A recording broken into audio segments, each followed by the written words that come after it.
ఉస్మానియా యూనివర్సిటీలో ఏబీవీపీ ఆవిర్భావ వేడుకలు నిర్వహించారు. ఏబీవీపీ ఆధ్వర్యంలో జాతీయ విద్యార్థి దినోత్సవం అంగరంగ వైభవంగా నిర్వహించామన్నారు కమల్ సురేష్.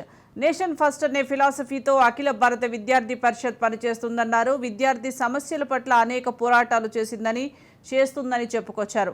ఆర్మీలో చేరాలనుకునే వారు ఆ అవకాశాన్ని కోల్పోతే దేశం కోసం ఆలోచించే ఏబీవీపీ ఆర్మీలో చేరాలని పిలుపునిచ్చారు. స్వామి వివేకానంద మార్గదర్శనంలో మహనీయుల అడుగుజాడల్లో ఏబీవీపీ 76 ఏళ్లుగా పనిచేస్తూ వస్తుందన్నారు. దేశ రాజకీయాలు మార్చడంలో ఏబీవీపీ పాత్ర ప్రముఖమైందని తెలిపారు. ఎంతోమంది ఏబీవీపీ కార్యకర్తలు దేశ సేవలో అసువులు బాశారన్నారు. జ్ఞానం, శీలం, ఏకతా సూత్రంతో నూతన విద్యార్థుల్లో జాతీయ భావాలు పెంపొందించుకునేందుకు కృషి చేస్తుందని తెలిపారు.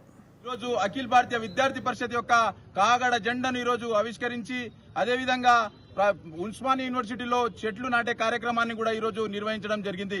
కాబట్టి అఖిల భారతీయ విద్యార్థి పరిషత్ ఈ భారతదేశంలో నేషన్ ఫస్ట్ ఫిలాసఫీ తోటి పనిచేసే ఏకైక సంస్థ అఖిల భారతీయ విద్యార్థి పరిషత్. అదేవిధంగా తెలంగాణ రాష్ట్రంలో ఎన్నో రకాల ఉద్యమాలు నిరుద్యోగ సమస్యల పైన కావచ్చు, విద్యార్థుల యొక్క స్కాలర్షిప్లు కావచ్చు, రీఎంబర్స్మెంట్ పైన కావచ్చు, అన్ని రకాల విద్యార్థి సమస్యల పైన ఈరోజు స్పందించి పరిష్కరించే సంస్థ అఖిల భారతీయ విద్యార్థి పరిషత్. మనం చూసుకుంటే కేసీఆర్ పాలనలో విద్యార్థులకు రావాల్సినటువంటి స్కాలర్షిప్లు గాని, రీఎంబర్స్మెంట్ గాని ఇవన్నీ ఇవ్వనున్నప్పుడు నిరుద్యోగ సమస్యలను పరిష్కరించినప్పుడు కూడా ఆ ప్రభుత్వాన్ని గద్దెదించినటువంటి ఘనత